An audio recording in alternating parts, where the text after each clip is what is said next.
Today I'm going to talk about multi-chain privacy.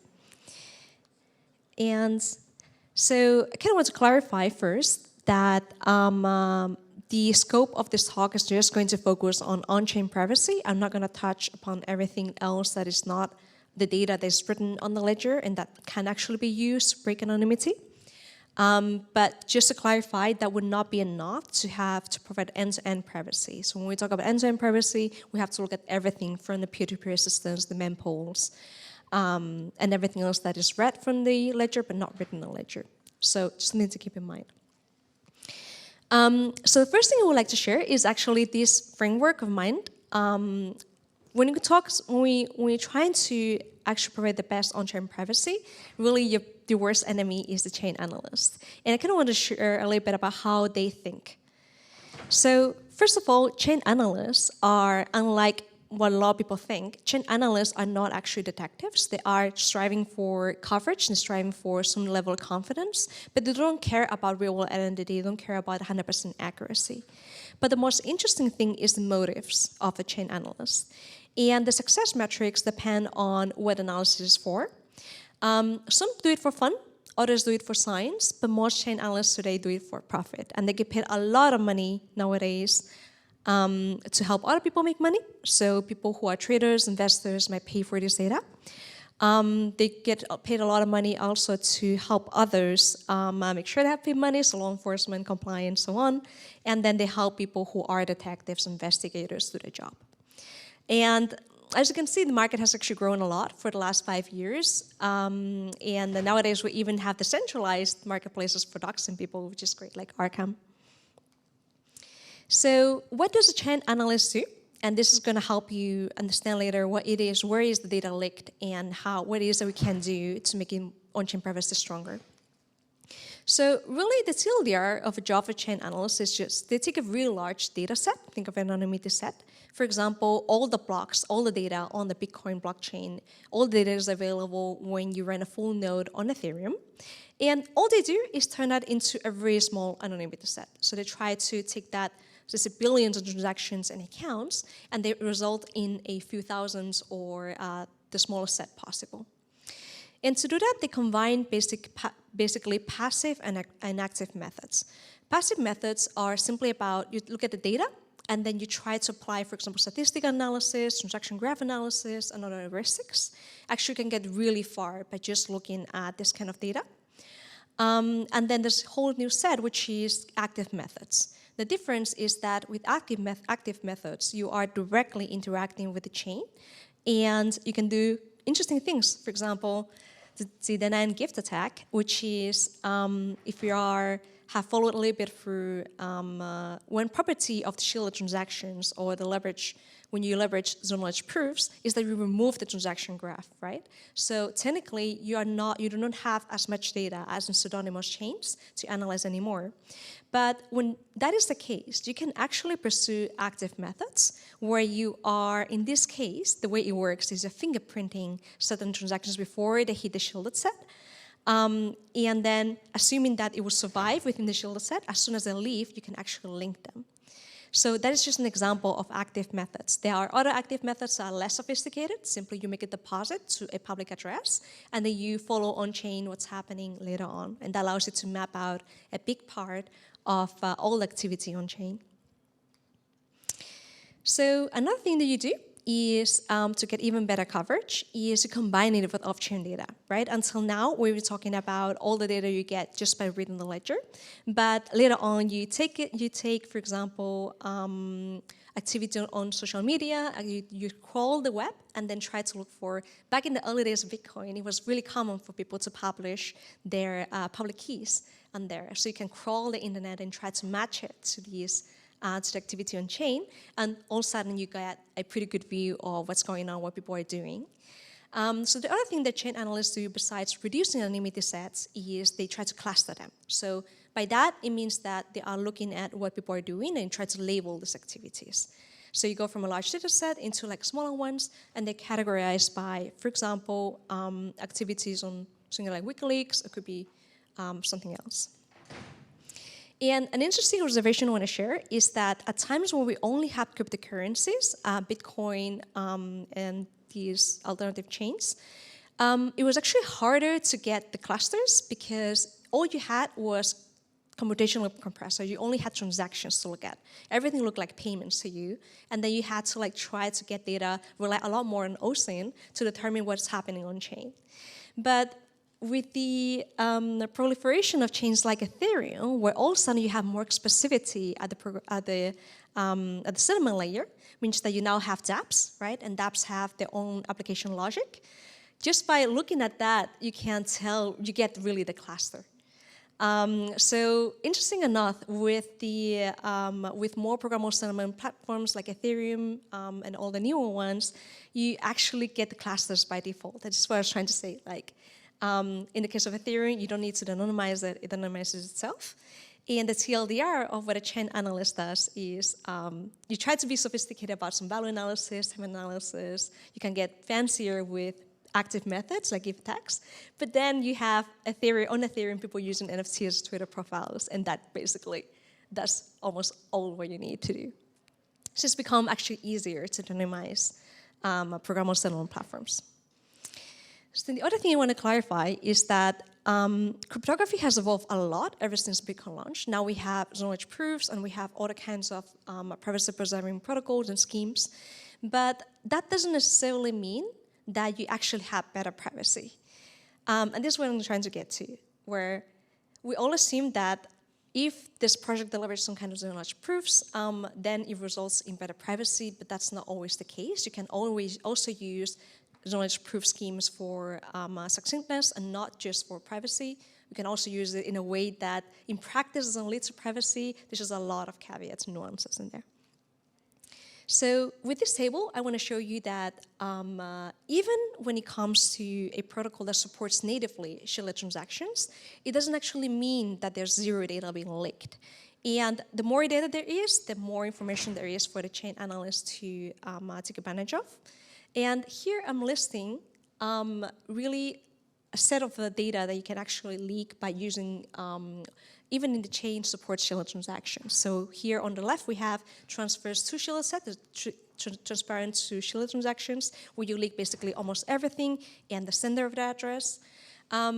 Even within and out, of course, as long as it involves a transparent transaction or an account, then there's a lot more information being leaked.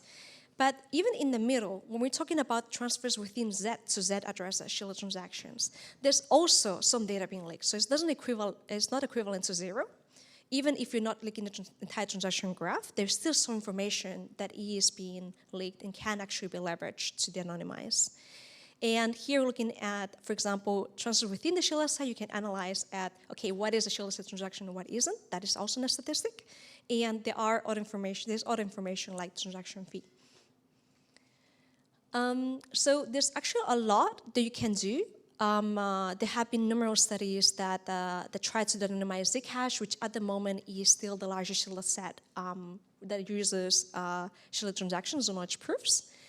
And there was a study that was published in 2020 by just academics, so not as nearly as funded as chain analysis or a bunch of others that are trying to basically leverage this data to sell products. Is that they got, just by using passive methods and a little bit of OSINT, they managed to basically de-anonymize about more than 85% of the transactions inside the shielded pool and like above 90% of outside the shielded set. So that results in practice really bad privacy. And this is actually on Zcash the best case today. So one key takeaway is that the most data is leaked whenever transparent address is involved, which means that the least data is leaked when interactions remain within the shielded set. And things get a little bit more complicated. Today versus years ago when there was mostly Bitcoin, altcoins, and Ethereum, and the early versions of other programmable settlement platforms and applications. Today we live in a more complex world where users hold assets and tokens across different security domains. So the average crypto user, you can safely assume that they don't only hold Bitcoin, they hold a bunch of assets, NFTs, fungible and non-fungible assets across different networks. And we're getting more closer to the world where we are taking this asset and using it into other chains. But this is actually really bad for privacy with the current design of bridges and interoperability protocols, is that actually a transaction cross-chain looks the same as a pseudonymous transaction of Bitcoin. It reveals the entire transaction graph, and which means that even if you had a source chain that supported privacy natively, as soon as the user crosses domains, that information might be leaked and can again be used to anonymize identities. So here's an example of how a transaction looks like on IBC. So IBC is a permissionless messaging protocol. It allows chains, in this case, that speak model consensus BFT, to safely message each other. And if you look at just the transaction, for example, Osmosis is transparent chain, send some atom to Cosmos, it's also transparent. So this entire thing looks like a beacon transaction to chain analyst. So the entire transaction graph can be used.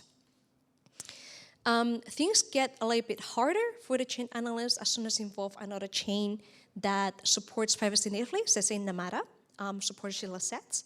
But in this case, just because of the design constraints, in order to enable cross-chain transactions, it is necessary to involve a transparent address. So in this case, these two transactions will actually be linkable, even though eventually we'll go back to a shielded set. So what about chains that support kind of private compute, right? In the case of Alio and a bunch of other constructions where it's not just they support private payments or transfers, but they also support private execution. And even in this case, with current cross-chain transaction designs, you will still leak the data. So in order to move away from this world where as soon as we involve cross-chain transactions, we have to enable something like private bridges, and that would actually allow us to remove the entire transaction graph across domains. But we're not there yet. So the TLDR of the current state of privacy is that people who break privacy have such an easy time, but people who want privacy have a horrendous time. It's actually really hard to use all this. It is possible to use all the systems privately, but it's a lot of work, and you have to be at all times very careful so you don't end up doxing yourselves or the ones who you care about. So how do we turn the tables around and make it easier for people who want privacy and make it much harder for people to break privacy? So the goal here is to maximize on-chain privacy. And on-chain privacy, among all the other areas, is the biggest and lowest hanging fruit. It is not rocket science anymore to solve this. But here's a thought experiment. Which of these anonymity sets do you think is the hardest to de-anonymize? And the only difference between A to D is the size of the Shilla set. Okay, so I hear from the crowd that D. And it's actually quite hard to argue what is harder to anonymize than others, but I think it's easy to reach consensus that compared to Shilla set A, D is significantly harder to anonymize than Shilla set A, right? So it comes down to one thing. The other takeaway is the larger the Shilla set, the stronger the privacy guarantees, and what's more, the stronger the privacy guarantees for every individual transaction. So the step number one to maximize on-chain privacy is to focus on growing the shielded set. And ideally, you start by removing the constraints on the shielded set. So the different approaches to this, the approach that we have taken with the design of Namada is to enable one shielded set for all.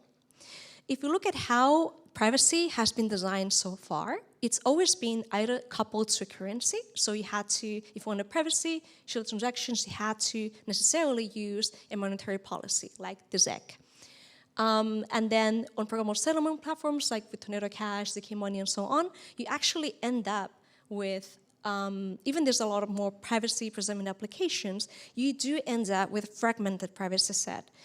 And ideally, you want to combine it all into one anonymity set, because the larger the Shilla set, the better the privacy guarantees for every individual that is using the chain. So, and ultimately what you want to do is, across all secure domains, all blockchains, you want to have one unified Shilla set without having people to move their assets around.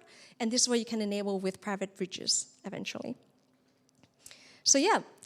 To maximize on-chain privacy, we need to focus on growing the Shilla set infinitely. Historically, we started with pseudonymous transactions, so Bitcoin, Ethereum, and so on. Later on, pioneered by Zcash, we reached shielded transactions, which are amazing. Now with Namada, we are removing the constraints of what can be part of the same shielded set. Before we had it all fragmented, so one asset, one shielded set, or one application, one shielded set. Now that boundary gets removed by the multi-asset shielded pool. Eventually, if you get to one shielded set for all crypto, and who knows, in the future, when all assets in the real world are actually tokenized, they could use this exact same shielded set, and we will all be part of one anonymity set. So that's step one. And another way to grow the size of a shielded set is to experiment with incentives. So another thing that we are trying with Namada is to incentivize the usage of the shielded set. So if you're using shielded versus transparent, the shielded actually gets you a reward. Step two is to remain in the shielded set. Remember, the least data is leaked when interactions remain within the shielded set, and the more gets leaked when as soon as a transparent account or transaction gets involved. So, but people, even in the case of Zcash, people usually the usages go in and out. So the question is, why do people want to leave? And it is possible that actually just private transfers is not enough expressivity for applications. So people want to get more utility out of the tokens, but they also want privacy. So there is actually a way of allowing people to remain in the shielded set and removing the need to leave while allowing them to get utility out of other applications, of other chains outside of Namada. And this is what we call shielded actions. So shielded actions, the way this works is that once you are in the shielded set, and then assets in the shielded set actually not locked, you can freely use them.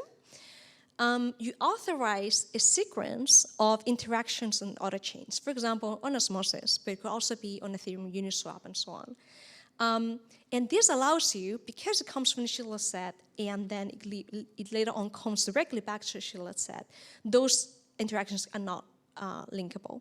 And this is a way for you, it's just a different design direction as opposed to one where you kind of have to, you start from private execution, either betting on there is a private bridge, or there's a way of not leaking data to get from the transparent chain to the private chain, or there's this way where we all agree on one shielded set, and then but at the same time allow you to interact with other applications without having to leak the data in this cross-chain domain.